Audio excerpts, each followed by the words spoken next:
Ladies and gentlemen, we are back with another episode of Full Moon Fridays. My name is Matthew. Joining me once again here in Nebraska is Steve. Hello. And joining us on camera for the first time for Full Moon Fridays, way over in Sweden, is Borb. Hello. I feel like we're in it now with this movie, huh? Oh, we're in it. We're knee deep in the shit, as they might say. So yeah, folks, we are continuing our trek through the Puppet Master franchise of Full Moon. We started with Retro Puppet Master, then we went to Puppet Master 3. Now we're at Puppet Master Axis of Evil from 2010. We are going through all the Puppet Master films in chronological order. Well, may or may not have been a mistake to do it that way. We shall see. But Borp, you joined us for last episode. For some reason, we roped you into doing this with us. I don't know why you said yes. But you went back and watched Retro Puppet Master. Yeah, Tell I us your thoughts on Retro Puppet Master before we get into Axis of Evil. I think so far out of the three I've watched, I think that's the one I like the least. I did not enjoy the look of the puppets in it, and I thought, in general, like the plot was just kind of boring. Okay, even more so than this one. Yeah, I think I'm more into the World War II like aesthetic. Okay. Did you have any? You watched Retro, then you went to Puppet Master 3, then you have Axis of Evil. Did you have any sort of like questions about the lore going into this? I have no idea what's going on, but from the way you guys are talking about this, and you've seen all of them, correct? Most of them. Most. Yeah, there's two or three that I've missed. I sort of get the feeling that you guys are very confused about this whole thing as well. So there's an entire page on the Puppet Master wiki of people trying to come up with plausible explanations to all of the plot holes in these movies. Canon and lore are used very their definitions are very stretched across this series. Loosey goosey, yeah, as we say, loosey goosey. So this one is actually interesting because, no, it's not. Well, I mean, just in terms of the time period in which it was created, right? So this came out in 2010. This was after Full Moon had gotten sort of an influx in sort of cash. They got a Chinese co-producer, and this was actually shot in China, which has another layer of oddness to it. Normally Full Moon, when you watch Subspecies, they go to Romania, right? Because that's where the castles are and the creepiness, and they can get cheap. They shot this movie in China, which is weird, especially with some of the content that you will find in it, and maybe the stereotypes of certain types of people, namely from Japan, that you see in this. And David DeCoteau is back once again. So if you're keeping track, he did Retro, he did Puppet Master 3. Now he's done Axis of Evil. So the first three movies in the chronological timeline of Puppet Master, all directed by David DeCoteau. So, Steve, I'll ask you just quickly, just in terms of like the directing component of it. If you did not know that David DeCoteau had directed all three of these movies, would you have realized that he was like there was a one director, one vision that has connected all three of these movies so far? No, this one feels so much cheaper and so much low effort compared to the other two. And that's I feel like that's somewhat praising Retro. It's not. Retro also sucks, but I feel like with Retro they tried. There was no trying in this movie. I feel like between Retro and this one, we have a saying in Sweden: when you have a bad choice to make, it's like choosing between the pest or cholera. That's how I feel about these two. Well, yeah, there's not a whole lot of backstory to say this. They got some Charles Band got some money, got hooked up with some dude in China. They made a movie for super cheap in China, and they decided we're going to pump out some of these, some new Puppet Master movies to make some bank on our fans. And yeah, I mean, you want to just get into it, Steve? I mean, Yeah, this is sure. the first thing we I mean, see is stock footage from Puppet Master 1, Bodega Bay 1939, which is weird yes. considering Toulon is alive in 1941 and also 1944, but he kills himself here in 1939 using the exact same footage from Puppet Master 1. So like Charles Band is like the master of using stock footage, and so he starts it here. I will say that Yeah, it's literally like 10 yeah, minutes. It's like the first 10 minutes of the original Puppet Master all the way through. Now Borp would not necessarily know Well, I that because I he could has tell because it's like, oh well, clearly this is like shot a long time ago, and it looks also somehow looks way yeah, better than the rest of the movie. yeah. the footage. Now this was the first Puppet Master movie that was shot on digital video apparently as well. And yeah, you're absolutely right. You can tell the video quality is so much different. You can tell Puppet Master was shot on 35 millimeter, and they had an old print of it that's got all the, typical, film grain and film scratches and stuff, and then it intercuts every once in a while to like crystal clear red digital camera. It's so stupid. Anyways, before we get going with the rest of the plot, this, according to the Puppet Master wiki, uh, the wiki says that according to the creators, all of the World War II stuff. So like the entirety of Puppet Master 3, the beginning segments with Old Toulon and Retro Puppet Master, this movie, the following movie, maybe the movie after that, because there's three of these newer puppets versus Nazis movies. Uh, Despite the numbers displayed on screen, all of them take place in 1941. And so like the creators just couldn't be fucking bothered to change a number on any of their movies to like make it make sense. So they just went back and It's so It they is just weird. went really back. strange. Yeah, even this one, like this movie, according to the wiki, who is citing the creators, this movie takes place in 1941, even though they just reused the Puppet Master 1 footage that says 1939. They couldn't be bothered to like update a couple of frames with a new number. Anyways, I just wanted to get that out of my system because it And pissed it's me off. well, no, that's crazy because this is ostensibly Full Moon's flagship franchise. This is the one franchise Full Moon is most known for. You would think that they would get the most sort of, the most reverence, the most. Hey, we got to make sure this is right. No, literally, that wiki puts in work. It is literally fans trying to Yeah. figure out like what is It, going on on here the and putting all wiki, this like stuff together. it's like a chart, and it's a very long fucking chart. It's like on the left you've got what the plot hole is, and then in the middle you've got what the explanation is, and on the right it's the source. And a lot of them are like just fan theory. Some of them cite the comics, some of them just say the creators. This franchise is a mess. Anyways, we get the entire like prologue of Puppet Master 1 gets shown to us again. And so it's old Andre Toulon. Who's this guy? Like William Hickey, is that his name? William Hickey, Before yeah, before Guy Rolfe or whoever took over. hmm So it's like this yeah. is really old Puppet Master stuff, but they're reusing the It footage. made me excited to watch the first Puppet Master. Yeah, in like 4 movies from now. Uh, so we get all of the Puppet Master 1 William Hickey footage, and we get introduced to our new character who is in a completely different resolution compared to William Hickey. And our new hero's name is Danny, and it's World War II.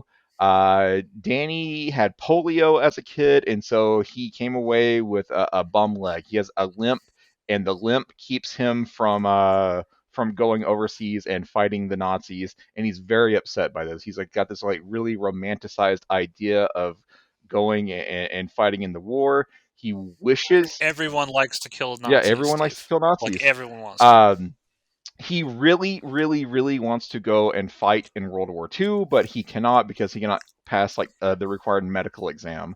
And so what he's doing instead is he is like a wood. Very Captain Yeah, America esque. he needed the super soldier serum, but he could have injected that into a puppet, and we could have had Captain Puppet. So this guy Danny.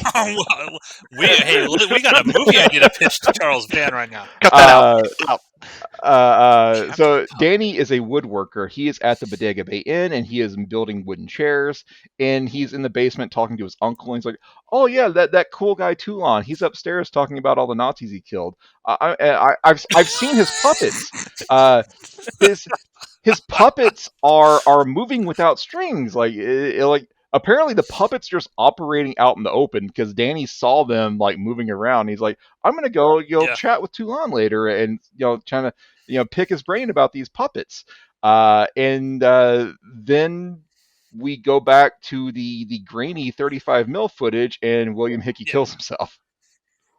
Yeah, and we should point out here, folks, that Toulon is now in America. So he, because I think in Puppet Master 3 they're in Berlin, if I remember correctly. Right. So Toulon has fled to America, and Hitler has sent the two most incompetent Nazis after him to America, and this is all taking. I think from this point forward, the vast majority of the movies take place in the Bodega Bay. Yeah. For the next 5 or 6 movies in this one little place, and I was watching this, and the first thing, this is like just like the Bloodstone with Subspecies, where it started driving Steve crazy. What's the point of the Bloodstone? I started thinking to myself, why did Toulon kill himself? He's got a gun. He's got an army of puppets that kill Nazis. We just saw it in the last movie, Puppet Master 3. They kill Nazis all the time. Why did Toulon shoot himself in the head when these two incompetent Nazis started to show up? And if we don't get an answer, you're not going to get an answer. That's not happening, I feel like. That's got to. Okay. No, I mean, we have to have an answer. There's no answer to that because the beginning of this movie, Puppet Master 1, that's one of like the later movies in the timeline. The timeline doesn't progress much beyond that point. Anyways, before I gotta this, trust in Charles Band. So old Toulon puts all of the puppets in like a big chest and like hides it behind a fake panel in the wall and then kills himself. The Nazis come in and go, no puppets here, and they leave. And Danny spots the Nazis and he's like, "Oh, Mr. Toulon, are you okay?" And he walks into the room, sees Toulon's dead body, has no reaction to the body. Instead, he just immediately goes over to the fake wall and like opens it and takes the puppet chest. Toulon's been dead for 37 seconds. This motherfucker's already fucking grave robbing. Like, hey, it's classic American writing, right? I mean, it's just like, hey, okay, Toulon's dead. I'm just going to take a shit. Did I miss something showing that Danny knew about this fake wall? Because he just goes right over to it and opens it up and grabs the puppets. I don't think so. I don't think you missed anything at all. Okay, well, anyways, he goes. So he takes the puppets. He as far as I know, he just walks right past Toulon's dead body, takes the puppets, and leaves. And then we get like, but the body's so funny. It's clearly not William Hickey. They just have a dude like that up against a wall, and you're just like, oh my god. I mean, William Hickey deserves more respect than what David Ducatto Full Moon did to him. William Hickey in this scene. I wanted something else. Okay, you're watching this. What are your initial thoughts? I want to clarify something for me. I have a suspicion that this is the case, but this Danny character did not show up in any prior movies. Any prior movies? No. He's in the next two movies. Correct. Exactly. So they just inserted him. This is absurd. This whole beginning, it's so strange, and cutting back and forth between the different footage. I mean, it's I don't know. I don't know. You said everything. It's awful. Anyway, so we get we then get 40 minutes of just Danny living his life, and we find out all about his life. Ugh. He has a brother who is going off to fight in the war, and to Danny's credit, there's no jealousy there. These two brothers really love each other, and he's proud of his brother for going off and serving. The brother is really good at sneaking up on people, which is going to get paid off later. This good dude, whoever the actor was, is so bad. Everyone in this movie is so bad. obnoxious. Yeah, the acting is Yep. atrocious across the board, except for the mom. I thought the lady who played the mom, was it Elma or whatever her name was? I thought she was the best actor out of the bunch. So Danny is close Good to on his you, lady. mom. Danny has a girlfriend named Beth who works as like an American like munitions plant supporting the war. She has a boss that hates Danny because the boss thinks Danny's not a real man because he can't go and fight. Uh, we get He's again just like like, I got a limp. It's not my fault. yeah, That's no Yeah, you should have excuse. lied. you You should should have have lied lied. about You it. could have gone yourself into the Yeah, army. Uh, yeah. so Danny at one point he's so annoyed at how like unhappy he is with his life because he wants to go and fight in the war and he can't. He's got the puppets at home again. He's took Toulon shit. He gets angry and he kicks the trunk, and the trunk opens up. Like the kicking the trunk reveals a hidden compartment in the trunk that just happened to have a ninja puppet in it. So Danny finds the ninja puppet Danny finds the ninja puppet and some reanimator juice, and he brings the puppets back to life with the reanimator juice. And so then he's like, I'm gonna go show Beth." And so he takes Jester to see Beth, but in when he's so Jester is a wingman in this movie. Uh, Joe, okay. Let me go ahead, Borp. I know you Okay, want to get in here. Go ahead. sorry. Just a quick question. Reanimator juice was not a thing in Retro Puppet Master, right? no, Correct. It was a What the magic fuck's going on? spell. yeah. So in that's another plot hole. So according to the fans on the wiki, in 1901 or 1902, which is Retro Puppet Master, a sorcerer goes to Toulon and teaches him the secret of puppet life, which is you stab the ring into someone and then you stab that ring into the puppet and you say a magic spell and it comes back to life. And then separate to that, Clearly. another incident later on in 1912, Toulon was in Egypt, and then another wizard teaches him a different way to bring puppets back to life. Yeah. And the different way is the reanimator juice, and that's what we get here. Man, Uh, There's more than one. There's more than one way to grill a cheeseburger, Borp. I mean, come on now. that's stupid. it's fucking stupid. Yeah. Yeah. Okay. Charles Yeah. Band, It is. respect your canon, and shit like this won't happen. All right. Anyways, Now, well, hold on. Getting back to Jester, I just want to point out. I hate this movie for what they do to Jester, or what they don't do with Jester. Jester is my favorite puppet, oh, we're and gonna it's get to awesome that. we get to see him. We're gonna Yeah, get to what happens to Jester fuck this movie. because it's fucking great Fuck and hilarious. And this. I asked Matt It's about it not. in It's Discord, awful. and it was awesome. No, Anyways, Danny is no. going to go show off the puppets, or at least just Jester, to Beth.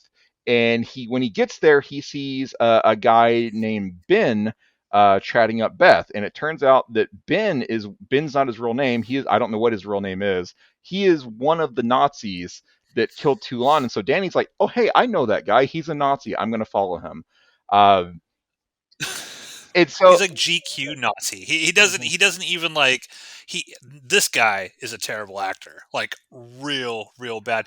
He doesn't come across as a Nazi. He comes across as like some sort of like Sears catalog male model or something like that, and it's so ridiculous and stupid. And you're gonna hear us say that a lot. Stupid, stupid, stupid. There's so much stupidity in this movie. so anyways, like Danny tries to tell Beth, "Hey, that guy's a Nazi," and Beth is like, "No, he's not. That's stupid." And so then we go. Danny like follows the bad guys, and it turns out there's only 5 bad guys in this entire movie, and they are hanging out in an opera house. And so there's like the lead Nazi. I don't know his name. The henchman Nazi. I don't know his name. And then there is a Japanese One of them is woman, Klaus, right? Klaus. Maybe I don't know. I'm just calling him main Klaus Nazi and is one henchman of them. Nazi. Uh, there's a Japanese woman whose name is Ozu. I don't know if that's like the way they say it. I couldn't tell if it was a name or a title, but she is Ozu. Uh, Yeah. and she also has like 2 henchmen with her that also go nameless. And so what their plan is they stole blueprints to this munitions plant, and this plant is building like essentially a better bomb. And so the Japanese and the Germans are going to blow it up to deny America those munitions. Danny has I think like Blade stabs someone in the leg, and then Pinhead like tears off a piece of the blueprints, and Danny presents that to Beth, and so finally like Beth is on board with this. Well, quick question Yes. for the Ozu character: is that dubbed? Like, did they ADR someone else's voice for a really bad like Japanese accent, or was the actress actually speaking that way? Because it feels very overly the top like racial stereotype of like a Hmm. Japanese person trying to speak English, and it looks like it's almost ADR or dubbed or something, but I couldn't tell. Full It just disclosure, made me uncomfortable I watching it. also thought it looked dubbed at times. So if we both full have that, disclosure, yeah. because this was on YouTube, I watched it at 1.5 speed, so I probably missed that. It all sounded weird to me. Well, You got to this movie quicker than yeah, us. I'm yeah. jealous. Well, I watched it at proper speed, and I I'm also thought sorry. it looked really weird. So if All we right, both had that Yeah. inclination, all right. probably something weird going on So there. Okay. so Ozu was potentially dubbed. Anyways, Danny takes his Nazi evidence to Beth, and she's convinced now. And then Danny's like, okay, well now I'm going to go back and get like actual evidence. I'm going to take pictures of these guys. Uh, uh, Danny goes back and forth between like home and the bad guy's lair like multiple times, and so I might be mixing up the order of events. Borp looks like he envies the dead thinking about this movie. Uh, Sorry, no, it, I zoned out. This is how Denny's helping the war effort. I zoned yeah, out. so Danny is like trying to get evidence of the Nazis being in wherever they are in America. Meanwhile, there is like a going away party for the brother, and lead Nazi figures out who Danny is and where Danny lives, and so he sends henchman Nazi to like kill everyone and take the puppets. But Danny's not there, and so the henchman kidnaps Beth, kills mom, and kills the brother. When Danny gets back, his brother is dying, and his last words are basically, go, avenge me. Don't let him get away with Go this. fight the Go Nazis. fight the No, Nazis. here's the thing. Like, they couldn't even be bothered to do these kills on screen. Right. This all takes place off camera. Like, the mom opens the door, and then like you hear a gunshot, but you don't actually see any of it. You don't see the henchman take the girlfriend. You don't see the henchman attack the brother. You don't see any sort of heroic. Hey, the brother, he's a superhero, right? He wants to go fight the Nazis. He gets to, like, done so dirty. Like, he doesn't even get a fight sequence with the Nazi. He just gets shot off camera, and then this horribly acted death scene where you're just Danny, like, don't oh my god. go fight him. Don't let him get away Yeah, with. Danny's like, oh god, he's like, I'm just like, fuck this movie to hell. This is so bad, so Yeah. bad. But Danny, the new puppet master, not one to let an opportunity go to waste, takes his brother's soul and puts it in the ninja because you see, his brother is really good at sneaking up on people, and so therefore he should get He's in. like, I hope you don't mind being in the body of a blank puppet. I'm just Yeah, like, yeah. oh jeez, oh jeez. A three-letter slur for a Japanese person is used liberally in this movie. Um, so, anyways, it's time for the final. Like, this all takes place. This movie's only an hour and 20 minutes, and like everything I just described to you takes up like the first hour. There have been like no puppet fights Yeah, yet. exactly. No puppet action whatsoever. Yeah. Uh, It's so boring. It is so incredibly boring. I think I even made a mention. Is like, eventually, I love that that quote, Ian Malcolm in Jurassic Park, right? When he's like, eventually you will have dinosaurs on your dinosaur tour, right? I'm just thinking of like, eventually you will have puppets in your Puppet Master movie. Like, right is eventually. Yeah. So, Fuck. anyways, Danny with his puppet crew, including Ninja, have to go and get Beth back, and so Danny goes after everyone. Pinhead trips a guy, which allows Tunneler to drill into his skull. Leech Woman spits a leech into a guy's food, and he eats it, and that kills him somehow. Um, Somehow the leech like burrows through his throat or something, yeah, like and blood's the ninja puppet rescues Beth from the henchman Nazi, but ends up getting like injured. He's made of fucking wood. I don't know what. He's not bleeding out. He's a goddamn doll. yeah, because Ozu stabs Yeah, Ninja, Ninja gets and it's stabbed. because Ninja has this weird effect they decide to put on his eyes to sort of show that he's alive. Like every other puppet, they just look like puppets, but Ninja gets this weird these glowing red eyes. And when he gets stabbed, it starts like going in and out. Like you can see his life force Yeah. fading away or something. I'm like, what are we doing here? Like, what is this? All right. Who made this decision? So I'm gonna summarize real quick. Pinhead and Tunneler kill one henchman. Leech Woman kills another henchman. Ninja kills the Nazi henchman, and then Ninja, after like regaining his strength and coming back to life, then kills the main Nazi, which allows Ozu to grab a bag of puppets, which I think had Tunneler and maybe Leech Woman in it, and runs away with the puppets. And then Danny's like, if they want a war, we're gonna give them a war, and that's the end of the movie. Matt, who didn't show up in the finale here? My boy didn't show up. Where's fucking Jester? Danny Where is Danny Jester? just left Jester at home during the final fight. This is so infuriating because I'm watching this now. We had seen this before, Steve, like many years ago. We watched it for an old Steve Cast No, we episode, watched the I next think. one. Or did we watch this one? I know we watched the I next thought one. we watched this. We watched the next Okay, one for sure because we fucking love the next one.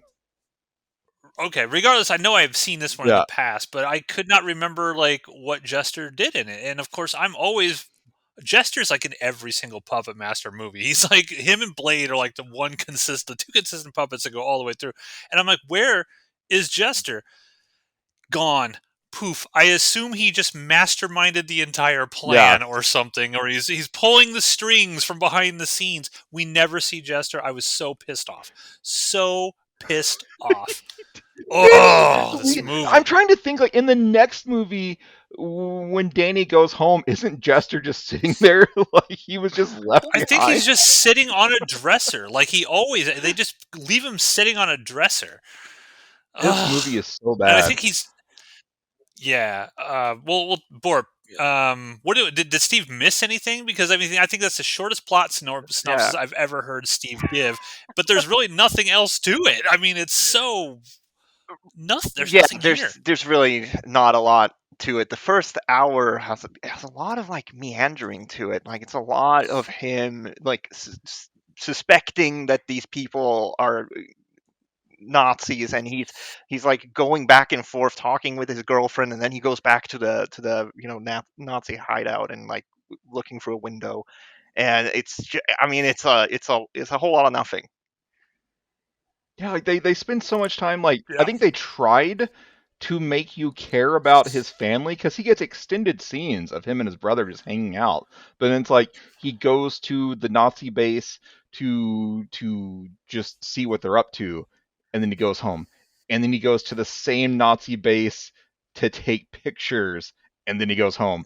And then he goes to the Nazi base again for the final battle. It's a lot of pointless back and forth. They had about 30 minutes of a movie that they stretched to an hour and 20 minutes. Yeah.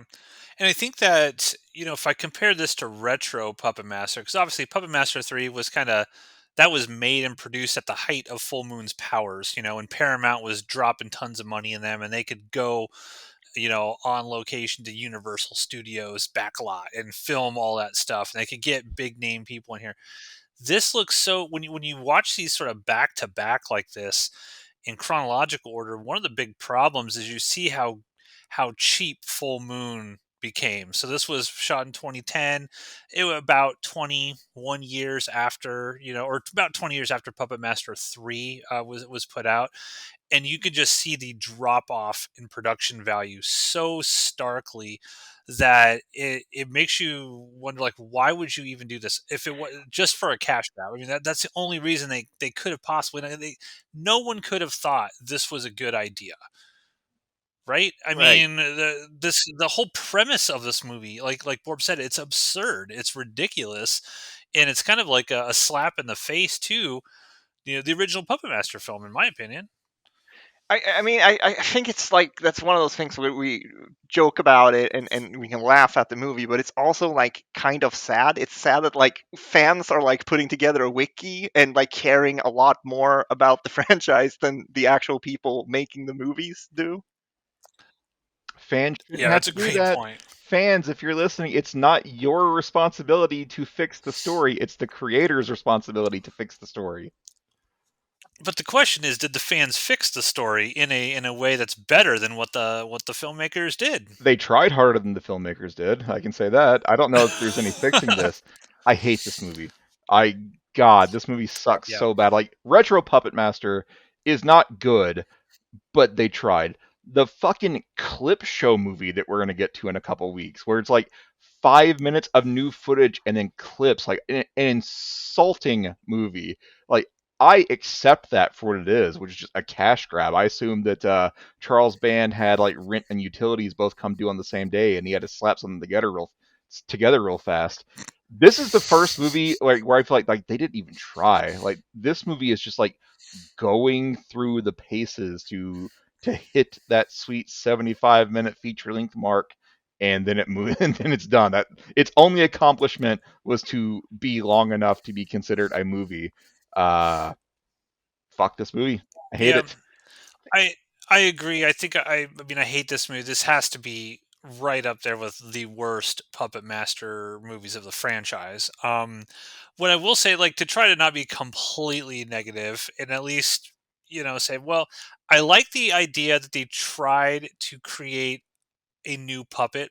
Like, I think the ninja puppet could have been cool had they made it look cool and actually done something with it.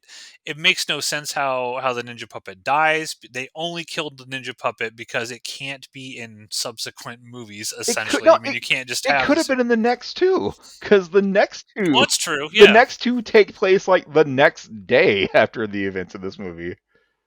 that's true. I take it back. Fuck this movie. It's stupid.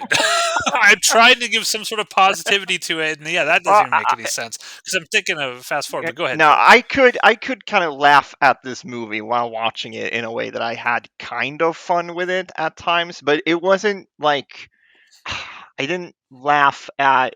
I just laughed at some of the weird choices they made, like how this guy, he's very upset that he's not going to war, and all the people around him are like trying to cheer him up about it, but they do it in like the worst way. Like his coworker that he's talking, or his boss, I guess, that he's talking with in the beginning, and he's like, yeah, I mean, I just feel like such a loser because of my leg, and he's like, no, you're working with your hands. Would a loser do this? And he just picks up an entire chair.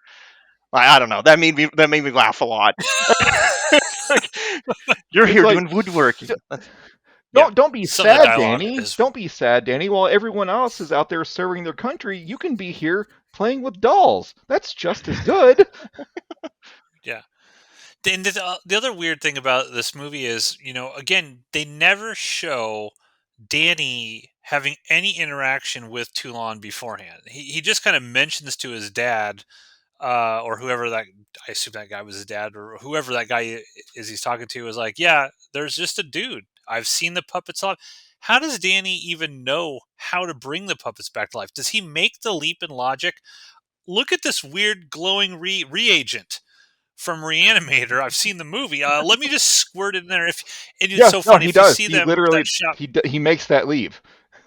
Yeah, and there's this hilarious thing. If you actually look at the shot, that's sort of like that sort of wide shot when he puts the syringe into the thing. It clearly does not go down to the bottom where the reagent is because they don't fill it full. It's only at the very bottom. Like they had enough of that glow stick that they broke open just to fill up the very bottom of this big jar. And it's like it's so obvious the syringe doesn't even hit it, and then they have to cut to a close up just to show that this. It's just stupid shit like that. But he just makes this leap, and you don't understand how he makes that leap, why he makes that leap. He doesn't even mention that. Oh yeah, I saw him sticking this needle in the back of these puppets and putting this green goo in there, and so that's how they come to life. Aha, that's how it's done. He just does it, and it's so shoddily written. There's no, like, all these characters suck. They're uninteresting. I wanted, like, this the whole, like, we got to go save Beth. Why? Like, what's the point? Who cares? Who cares to save Beth? Like, why do we need to? Why do we need to do this? Like, I want to see the puppets. This movie should have been not following Danny and his sort of like, oh god, I'm a cripple and I can't get into the war effort to go kill Nazis. It should have been the fucking puppets and only the puppets running around killing the Nazis and the Japanese who are trying to harm America. Cut the human element out of it entirely. I want the puppets just running around creating chaos and havoc with the Axis, and give me that. And the whole story about the puppets is they have to figure out a way, because it's temporary, right? They have to have the reagent, over and over until the puppets have to figure out a way to not only kill the Nazis, but to also keep themselves alive. That should have been the focus of the movie. No, no, let's sit around a dinner table and crack jokes about killing the Krauts. Let's do that for 45 minutes before a puppet even shows up and does anything. Let's recycle footage of Blade, and we just watched the puppets kill a bunch of Nazis. It was great. Six Shooter's arms show up in this one. So there's a cameo of Six Shooter, his arms. He holds up his arms. um, we just watched him, but let's watch Toulon kill himself, not explain it. Let's not explain why the puppets don't try to defend Toulon at all.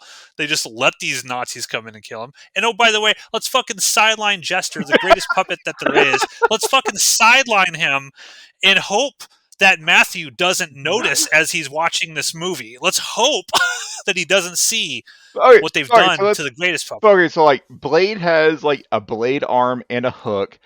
Pinhead has super strength. Leech Woman has weaponized leeches. Ninja throws throwing stars at people. Tunneler has a drill on his head. If Jester was going to kill a Nazi, he would do what? He would pick up any weapon around him and utilize it. He's not a one note puppet, Steve. He can find any number of ways to take down Nazis. But he He hasn't. can act as a he hasn't. Yes, I think on the wiki, if you actually look at it, I think he's got the fewest kills of any puppet in these 15 movies. He's got 3, and I think 2 of them are in comic books. He's only got 1 throughout this whole franchise, and he's one of the main puppets that everyone remembers from the puppet, because he's in every freaking movie. He does nothing. He just spins his face around and sits on dressers, and it pisses me off. Fuck. We need just a Jester Danny movie. wouldn't even bring him to the final fight. I It's think so there's a scene in the next movie where disrespectful. Danny goes home and Jester was just hanging out at his house the whole time. It's so So, disrespectful, and it's angered me. It's angered me. See, when I was younger and I was watching these movies, I guess I just like the Bloodstone. I didn't stop and think about what was happening. Now, as an older viewer, I'm watching this and I'm like, I'm getting angrier and angrier with each subsequent Puppet Master movie that I watch. Charles Band gives solo puppet movies. He's given one to Blade. He's given one to Doctor Death. Listen, Charlie. Charlie, I know you're watching this show. Give me $5 and I will make an awesome Jester movie, and I will connect the canon to what Jester was doing. It'll be a flashback clip show to everything Jester was doing during all of these movies where we don't see him. Let me do it. We'll create an amazing movie. Otherwise, I'm just going to remain pissed. so final thoughts, Jesus. things I want to leave you guys with. The next Great. movie, the Can't next wait. movie is you or Matt and Rachel and I watched it for one of the Mm. very early Steve casts. It's not even on Outpost Unknown, and I remember enjoying. Axis Yeah, Rising. I remember enjoying it immensely. There are several new puppets in it. They just went just. I remember them just going nuts with the like absurdity level of the puppets. I'm looking forward to next week. Now the week after that is the end of this new Puppet versus Nazis trilogy. I have not seen part 3 of this Axis trilogy. Termination. But I did look up on the wiki and I saw that it had to be crowdfunded, so I'm expecting terrible production values on that movie. Yeah. Well, the next movie, Axis Rising, was directed by Charles Band. So this will be the first one we're watching in chronological order where David Duchovny does not direct. So we're actually getting the creator himself stepping behind whatever crappy Walmart digital camera they were able to get And being as to offensive as possible. Oh, it's very. I'll be Borp. I can't wait to get your reaction to the Okay. next movie because there are some puppets in here that I Okay. triggered Rachel. I think. Okay, because this one. Let's see. Next one is Axis Rising. This one's Axis of Evil. Because Axis of Evil was already. I was gonna say vaguely racist, but not even vaguely. There's some problematic It parts. gets a lot worse. Yeah. Okay. Yeah. Oh, you haven't seen problematic yet. The next one's very Great. deeply problematic. Great. But yeah, I mean, I don't know what else to say other than I'm deeply disappointed with our choice to not only do Full Moon Fridays, but to watch these in So at this point, chronological order. we've watched. This is the 9th movie for Full Moon Fridays. Out of those 9, how many movies would you say are good? Well, I would say probably none of them are good, but I would say I at least liked 3. I liked the first 2 Subspecies movies. I know you don't, but I like the first 2, and I would say I like Puppet Master 3. Everything else though has been hot trash. So I'm 3 for 9 right now. On my end. So Borp, your thoughts on Axis of Evil? If you had to rate this on some sort of scale, what would you give this movie? If I had to rate it on a scale, I don't know, like a let's say 3 out of 10. I'll be kind. 3 out of 10. Yeah. Okay, I won't. I'm going to give this a 0 out of 10. Yeah, same 0. No redeeming factor whatsoever. All right. No, I mean, there's nothing in it. yeah. I mean, I laughed out loud a couple of times. It was good enough. It was 80 minutes. A good sit, as our friend Rachel would say. It was only like 65 minutes for me. That's it. We're done. Yeah. Let's move on. Folks, yeah, I will point out to everyone, if you do want to watch this movie, it is available on Full Moon's YouTube channel, so they do have it up there. You can see it in the background. Of course, I'm playing it. I'm probably giving Charles Band 30 cents of Tubi ad money watching this again. There's no nudity in this, so you don't have to worry about it. I don't have to like edit and anything like that. There's no, I mean, there is blood in like a couple spots, but there's really no violence in There's this. some Nazi imagery that you're gonna have to look real close for in the background of your footage. Son of a look, guys, it's Jester. He's sitting up. He does something. He just sat up. God. Yeah. Can we be done with this episode? We can be done. Thank you, everyone. Stay tuned next week for Puppet Master Axis Rising, where things get real problematic for our puppet heroes. We're the good guys at this point, right? Yeah. They're good guys? Leave a comment down below. What do you guys think of Puppet Master Axis of Evil? Are we way off? Did we just miss something here? Leave a comment down below. With that, adios. Where the fuck is Jester?